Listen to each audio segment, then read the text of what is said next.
This might have been a very bad idea. We're seeing success. This is great. Ah! Ah! Hi guys, my name's Kirsten and I make houseplant videos.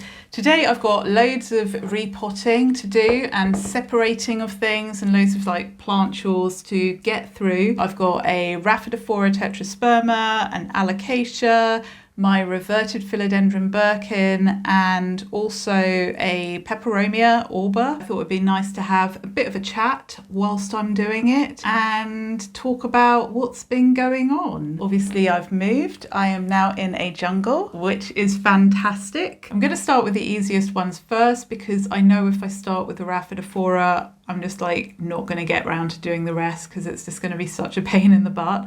So let's get cracking and start with my Amazonica Polly. So this is just, I put this in pon in a wee little pot. This is a self-watering pot.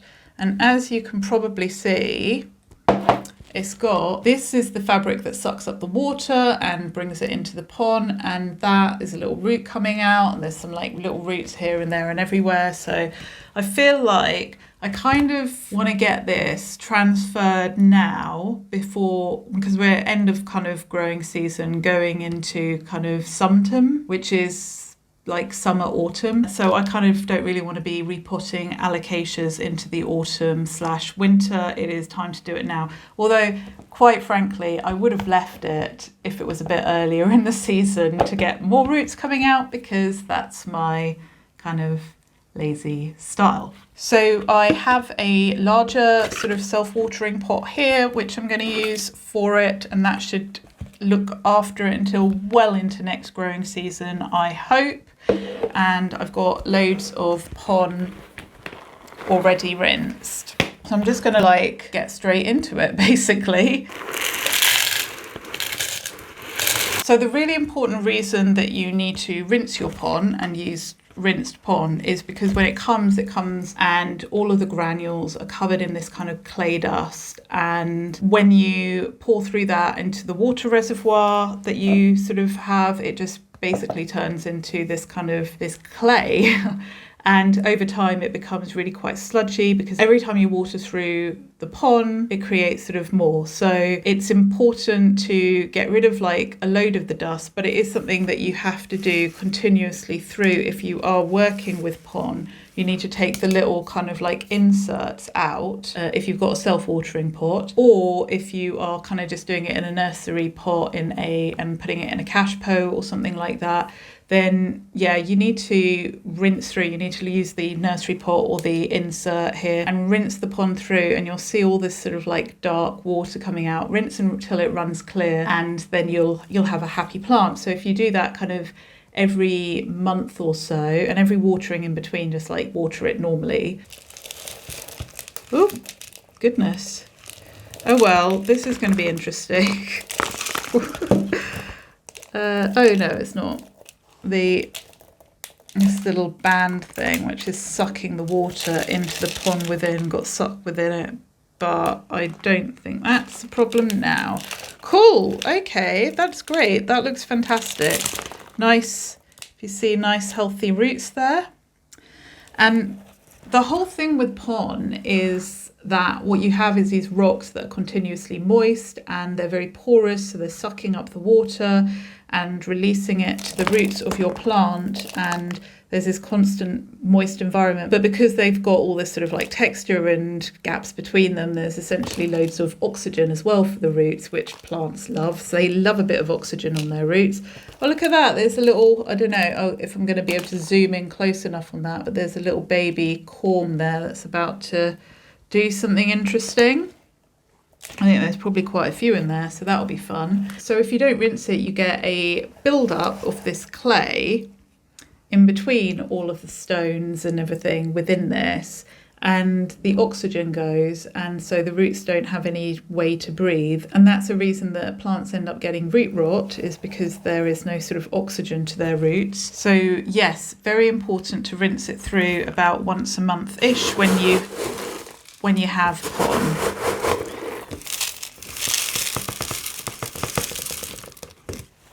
Pond gets very sticky when it's wet, which is a bit annoying, but it's great for your plants and they absolutely love it. Almost always. There is one that I'm having a bit of trouble with at the moment. Cool, that was very, very easy. So another thing about pon, obviously I had already converted it to pon and it went really nicely. I have recently converted my Alocasia, which is giant, to pon, and it's struggling a little bit. I have found that almost always, like when you plant something into pon from soil, it has to like learn to use its roots in a different way and develop sort of different roots, like water roots again, in order to actually suck up the water and feed itself, etc. And with an Alocasia, that sort of time period of not really being able to do that well is quite difficult. I've found that if you do the first couple of times and water through and kind of give it extra water, more than filling the reservoir just for those times, that seems to have worked for me. On the other hand, that is a situation where if you did that for too long, you could get root rot as well. So, you know, it swings and roundabouts. You have to be very, very careful with that. The Alocasia, I think because of its size, obviously needs a lot more water. It's like one thing, sort of changing something this size, these are not holding like an abundance of water. But when you get to really large alocasias, then, you know, each sort of leaf and stem is requiring such an intake of water. And that's why they're so thirsty, because of their structure. So that one is struggling. But this one, already converted, didn't have a problem. It was small when it was converted into it. It's only actually given a couple of leaves in the last few months anyway. It's a bit of a slow grower. But it didn't have a problem going into it. But I do think that the smaller ones are a bit easier to transfer. So my next pond-based one is going to be this reverted Philodendron Birkin of mine that I adore so much. So as you can see, it has now fully reverted into this Rojo Congo here on this plant.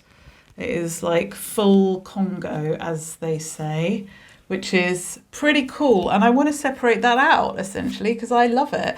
It feels really lovely, like a really lovely kind of, I don't know, leathery feel or something. And it's absolutely gorgeous. And I love these dark red stems that go right up there. Sort of when the leaves come out there, you can see they've got more red on the back and it kind of fades down over time, but it always remains like a little bit of kind of burgundy-ish over the green and at the back, and then this dark green on the top. And I just think, yes, absolutely. I'm separating that out, and then I'm going to probably in the spring chop it up and propagate it and like put a few of them in a pot and make a nice full Rojo Congo. So that'll be good, but I need to get it out of here first. And I will probably try and keep the rest of the plant in this pot, but of course it's going to be messy because I'm dealing with pon.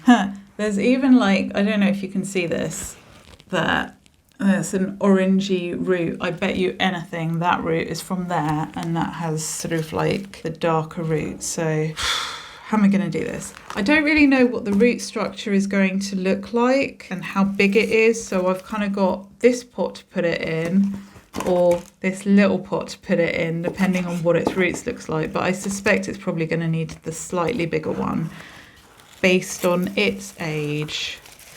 Right, how am I going to do this? Okay.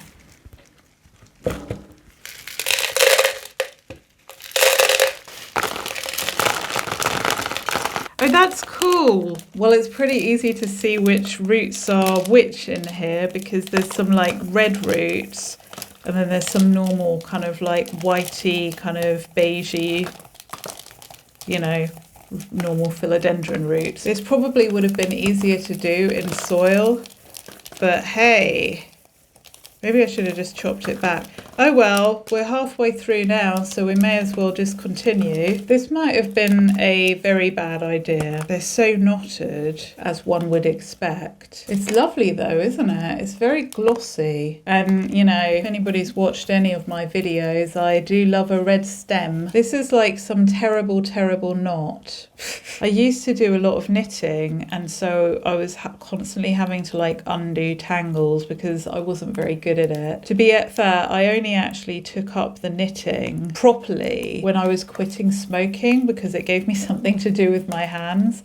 And so I've got some great hats that came out of that. So if I manage to actually get this separated, which like it looks like it might happen, then I'll propagate these in the spring. Oh, that's beautiful. Oh, this is very cool. So that's like one of the roots that's come out of an aerial root. You can see that? It's very cool. So, okay, we have that success. If all else fails for the rest of it, at least I've got that, and that's pretty decent. Oh, we've got another aerial one that's happened here. How lovely. Oh, that's perfect. I've got that detangled. We're seeing success. This is great. So I didn't film any videos for a while, and that really sucked because I really like making content, and I like making content for you guys. I love the interactions that we get and the messages that I receive. Like it really like properly makes my day. It's so good to hear from you guys. I didn't move house. That's so misleading, but I moved all like rooms within my house. So there was like a kind of massive refurb that happened that was really quite time consuming, and it just left no time to actually make videos. Hopefully everything's sorted now, so I should be able to get back to making regular content. I did also have kind of a work project, and speaking of work, one of the things I changed was this is like now my office, and the backdrop that you see here is also the backdrop to all my remote meetings. And what's really funny about that is like it's cool to be in this. I'm the kind of only person that doesn't have to put one of those false backgrounds on to look like I'm in some beautiful sort of place. But the other cool thing about it is that it's like kind of a conversation starter, and it's amazing how many people I would talk to as clients or people that I work with who, you never learn anything about them. And then they see this and they're like, oh, wow, you've got plants. My wife's got some plants, or I've got some plants, or I've got this. How do you do this? And then you start to have like a chat about that. And it turns out that they're starting their sort of plant journey, or they're like well deep into their plant journey. And I would never have had those conversations in general because it just wasn't something that I talked about, well, to people who didn't kind of know me or see me regularly. So that's been really positive. By the way, this is the separated root system so far. I don't know if you can clearly see the colour difference, that these are all kind of red and these ones here on the other side are all kind of white. We're still attached by a couple of roots, and I'm determined to free them because it's done all this hard work to grow them. Ooh. Okay, cool, look at that. That's excellent. And it will definitely need to go into this one here. Oh, that's so excellent. I'm really pleased with that. Okay, so now I've got to get the original Birkin. Oh, which also looks like it's got other reversion things happening, and I know I'm probably going to regret not doing this now, but I'm not going to do this now, basically. I will see how they grow and then separate them later. But you can see there, that's like doing extremely well. And then the latest leaf that this put out is practically all green, like just a normal green Congo, not even the Rojo Congo. So, yeah, I don't know what's going on there. This one here seems to be this plant here seems to be fine. The other growth points, like realistically, these little ones, what's going to happen here? I've no idea. It'll be cool to watch. So I'm just going to carry on with my experiment. And if they look interesting, I will separate them out in the future, as I've just done with the Rojo. So another planty update that I have. I don't know how much of an update this is. Something really bad happened to my Spathiphyllum domino. And, well, it's no longer with us, and sadly. It was my favourite plant I absolutely loved it. I really think everyone should get it. One of the reasons for moving where all my plants were and moving my office and moving everything was just, it was in the loft. And it gets so unbelievably hot in there. So hot, like really, really, really hot. And I underestimated like just how hot. And there was one day, like well before the kind of heat wave that we've all experienced, it was just kind of a really hot day. But in that room, essentially it got to 50 degrees. And it did that day in, day out. And I hadn't kind of really noticed, but I have one of those max min thermometers, and that told me.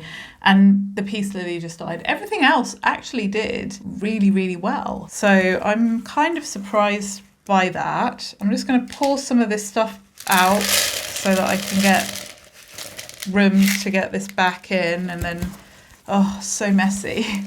So messy. Okay, let's make sure all the roots get in. Yeah, so I lost it and I'm devastated about that. I never thought I would kill it. I thought it was such an easy care plant. It wasn't even in direct sun. I know that I had put it in direct sun for a little bit, but at that point an alocasia leaf was like completely over it. In fact, a couple of alocasia leaves were completely over it, and they were big Regal Shield alocasia leaves. It was getting no direct light. It was getting bright indirect light. It was like definitely the heat.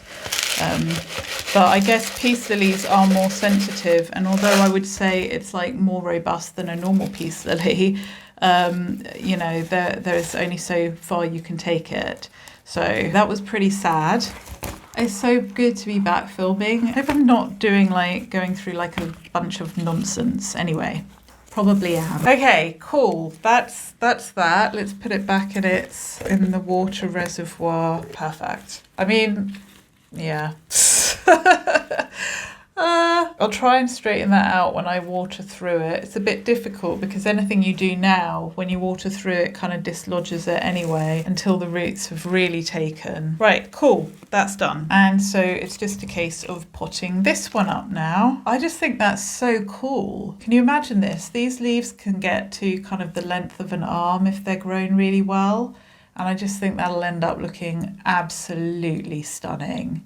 Like a real centerpiece. I don't imagine I'll be able to grow it quite that big in my home, but I will be able to get quite a bit out of it. I feel the force is strong enough with me that I'll be able to actually, I'll be able to actually get a little bit of success. I'm just so impressed. I just think that's so good. And it's nice to see how they're coming along the nodes. It roots very easily, it looks like. Anyway.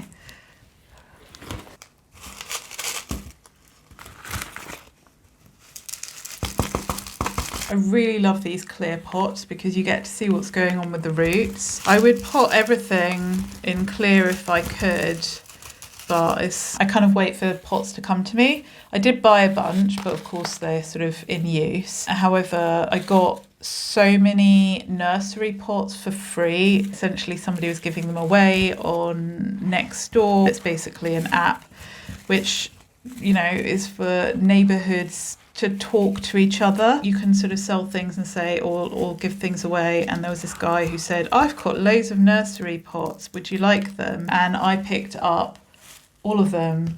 I said I'd have them all, and there were like, I think over 100. So I only have the clear plastic pots that get sent to me when I buy plants sometimes. I don't ever need to buy any more nursery pots, that's for sure. I've got definitely enough nursery pots now for a lifetime. There we go. You can't really see the roots in there, but I think, you can see a little bit there. It'll be nice to see them coming down and growing throughout this. And then once it's established and in here happily, I will take some cuttings of it. So the next thing I want to do is put this Peperomia Orba into a terracotta pot. It is high time it got repotted. Peperomia Orba, it's also known as like the pixie peperomia, but it's really like not the most popular one. And it's kind of a shame because, I mean, it's not looking its best at the moment because I really underwatered it. It was in a place that I forgot about it, and I'm moving its space so that I now stop neglecting it, essentially. I got it ages and ages ago, for free. I was in B&Q and I bought some other plants, and the woman who sold it was like, listen, we're killing this one, do you want it? And I was like, what? That's mental. Okay, sure. And it was, I mean, like, it was so sick. It was so sick. Oh, look, this is getting actual little pups in it. That's nice. Yeah, it was so sick. I'm surprised it actually lived. I really am. But it did live, and so I've got a fondness for it because it holds on. But unfortunately, I overwatered it recently, so I'm going to lose a lot of these leaves. I'm literally just taking like leaves out, like dried leaves, because of my abuse, just so you know. I am a far from perfect plant parent. I know that's not really an excuse, but I feel like if this is the only one and he is absolutely fine, then I'm going to give myself a pass on that. I have Soil Ninja ficus mix. I looked at, Soil Ninja don't have a Peperomia mix. Actually, I'll link this below because I find it super duper useful. Soil Ninja are a company, they make the kind of bespoke plant soils for different kind of genuses that are absolutely perfect for what their roots need, and you don't need to amend them. They're just like bang on perfect. There are other companies that do it as well, but like I do really like Soil Ninja. I think it is the absolute hits. It's so good. However, they also have a list of all different kinds of common plants, and if they don't have a soil for it or whatever, they just say what it would be best in. So for instance, this is a peperomia. They don't have peperomia soil, and the reason for that is because lots of peperomias require different kinds of soil. And so this particular kind of peperomia would need a ficus soil. Essentially, it would be something towards a ficus, because you get some that are much more succulent than others and have slightly different root systems. It's not like as straightforward as a philodendron. So so essentially this is going in the Soil Ninja ficus mix. I like to get like a little piece of bark or something out of it and put it over the hole. Aha, that's perfect. Put it over the hole in the bottom of the pot so that it blocks it and the soil doesn't come pouring out. I've used all sorts of methods for that in the past, but this is kind of the one that I go with generally because, you know, I've always got the bark available when I'm repotting because it's in the soil. Oh, that might be a bit much for now. This is really nice. It's like cocoa coir, perlite, bark. It's got sand in there. It's got worm castings as well, which obviously plants love worm castings. Yeah, I think that's pretty much the main mix of it.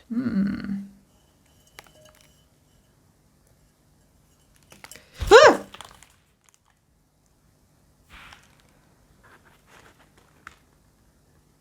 This has got fungus gnat larvae in it, which is pretty gross. I'm not going to get a picture of that, sadly, because they've fallen in. That's annoying. It's worth mentioning that fungus gnats do not do any harm to your plant. They are pretty disgusting and gross, though. Now, it's interesting. This is the one I rescued, and it's always slightly been a bit of problematic. Or it's been, you know, the one that's always had the problems first with regards to fungus gnats. Actually, it's one of the reasons that I've always kind of been a bit rubbish with watering it, because I've wanted to starve the fungus gnats. I did water everything in my house with, what's that stuff called? Nematodes. And I haven't had any fungus gnats since then. Probably about 6 months now, which is epic when you have as many plants as I do. And that is most certainly, nematodes are most certainly the way forward as far as I'm concerned. But I will be getting some more nematodes. Nematodes are a beneficial insect. They're like microscopic bugs that you water into the soil, and they basically just eat anything, like any kind of egg or larva or anything, and they can live for absolutely ages, like 4 months or something. And And that is why they are so effective, because they deal with all stages of it. They'll deal with any fungus gnats who happen to sort of hang around long enough to get eaten. They will deal with the larvae, and they will deal with the eggs, and any of that they didn't catch, as it comes to life, they will still be hanging around the nematodes for the duration, which is fantastic. So that's pretty gross. I really wish I wasn't dealing with that right now. And that is why I moved a lot of stuff to pond, by the way. You don't get fungus gnats with pond because there's nothing for the larva to live in. It's weird though, because there's like the larva and it's definitely fungus gnat larva, but there's no fungus gnats around. So I'm confused, and there's definitely nothing that's harmed the plant. It's like the one bad thing about being a plant parent, this like pests and everything. But like, if it's gonna be pests, thank God it's only fungus gnats. Okay, I'm pleased with that. Well, actually I'm not. I'm absolutely off with it. And now I can't even do my Rhaphidophora until I've actually cleaned this whole area, because there's absolutely no way that I'm going to be, you know, putting my Rhaphidophora on this mat. So I will see you guys in a moment. Okay, so I'm back. So that was really weird and gross. Essentially, I have disinfected everything. Everything is clean and has had alcohol white all over it. There's no way that they are going to live. No way. There should be no chance of sort of like cross-contamination at this point. Everything has been thoroughly cleansed. I have taken measures, an extreme measure. I have watered it through with a hydrogen peroxide mix. So that basically should kill any of the larvae. If there are any eggs, then they might still happen. I just don't understand how they got there. But I will do the nematodes as well, because they were so effective. I think anybody who's got like tons and tons of plants knows that, you know, you get pests basically, and I found nematodes to be entirely effective.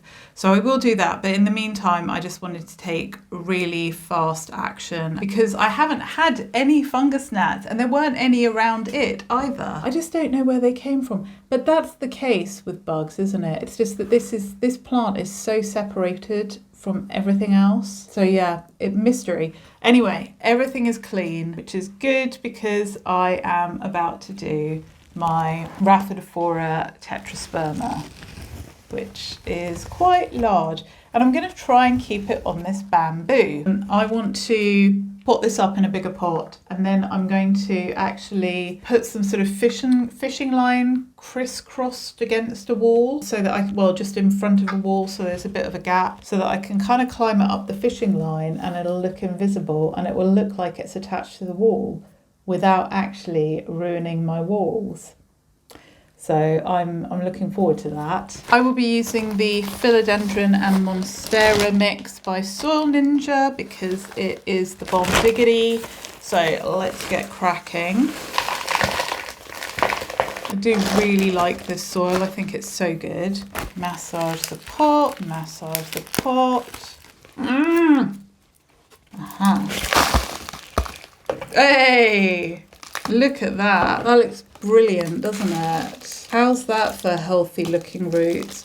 Right, I'm just going to like break them up a little bit at the bottom, so that they all start sort of moving in the right direction, not crawling around the pot. But I don't need to do too much to this. I don't really bother breaking up roots when it comes to things like Peperomia or begonia. I have tried, but it is a fruitless effort, because essentially the roots are so fine that you actually don't end up, you know, releasing them. You just end up breaking tons of them, and that's no good for the plant. So the idea of this is literally just to release them from the sort of, you know, pot pattern, so that they can go off and grow a little bit more naturally. It's so satisfying to see like roots like this. I mean, the proof is in the pudding, you know, these are really happy roots. They have been in the right substrate, and it's just so much easier to water your plant appropriately when it's in the correct soil mix, which is why all-purpose houseplant mix, I don't know, I have issues with that. But you know, I'm a special little snowflake, so to be fair, I'm actually really enjoying this. This is a nice one. I'm not trying to like break this up too much. I just literally want to take it out of these kind of like fixed patterns that they have, because what happens is that roots tend to kind of carry on in the pattern, or like in any kind of like journeys that they're doing. They don't tend to sort of branch out too much if they've been in a certain shape, and as long as I can kind of get everything pointing in different directions, then I can be satisfied that it's going to be happy. Am I making any sense? Possibly not. Okay, I think, let me have a look. I think that's, yeah, that's fine. You see, still got very much a matte, like a thick root, but just all of these are untangled, go off and act a little bit like they are in their wild habitat. I really wanted this plant for so long. I was obsessed with getting this plant, and I was so happy when I got it. And to be fair, it's sort of not failed to continue to make me happy, which is awesome, because it's like fast growing, it's weird shaped, like, you know, all these weird shaped leaves. That's like right up my street. I love that. It's very easy care, like extremely easy actually. It's extremely easy care. I don't seem to have any plants that are in the middle of that. They're either extremely easy or so difficult. I don't ever have any kind of in-betweeny plants. Hello. I appreciate this isn't the best. Let me see if I can, okay.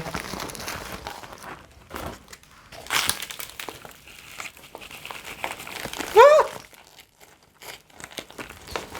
So many accidents. This is such an eventful repot. Oh, nightmare. Cool. It's all good. It's all good. Do you know what plant I couldn't keep happy in soil?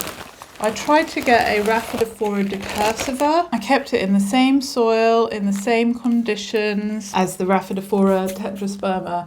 Obviously, it grows differently, and I really didn't understand how it grew either. I thought it was a climber. I'm not entirely sure whether it's what it is either. At this point, it doesn't seem to be a crawler either.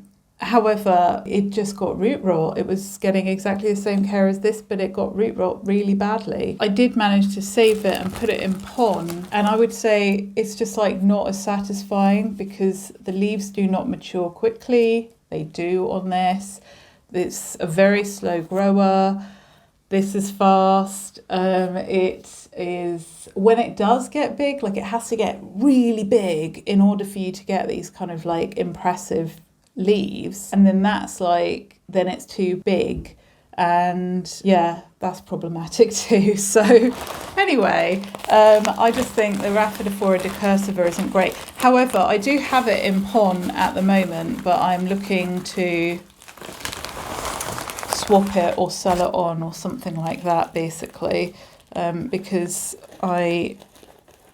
I'm not that into it. It doesn't do it for me. But this one here has never failed. It's a very good one to give as a gift for people who want a kind of impressive plant, don't know how to look after plants yet, or even do, but it is good for new plant parents. I say it's one of the best. One of the important things when you're new is that your plant does stuff really fast.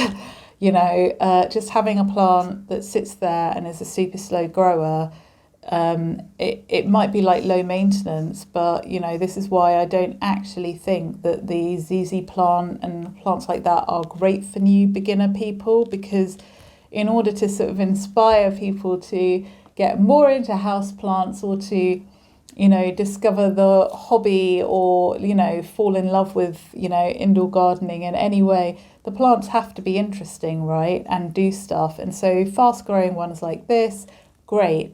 Plants like calatheas, I know that they are hard work, but for me, that was one of my first plants. And the fact that it was like constantly doing stuff and that they do spit out leaves sort of relatively fast, and the movement of it, I just found it really interesting. Actually, I take that back. Calatheas are generally pretty rubbish. I don't know why I said that. But another good one is like alocasias. I'm sorry, there are easy alocasias. I know some people have trouble with them and everything, but they are also cheap as chips and they grow really fast. They've got a very high turnover rate and the leaves become more and more impressive as they get bigger. Anyway, so that is that finished. I'm gonna water everything in.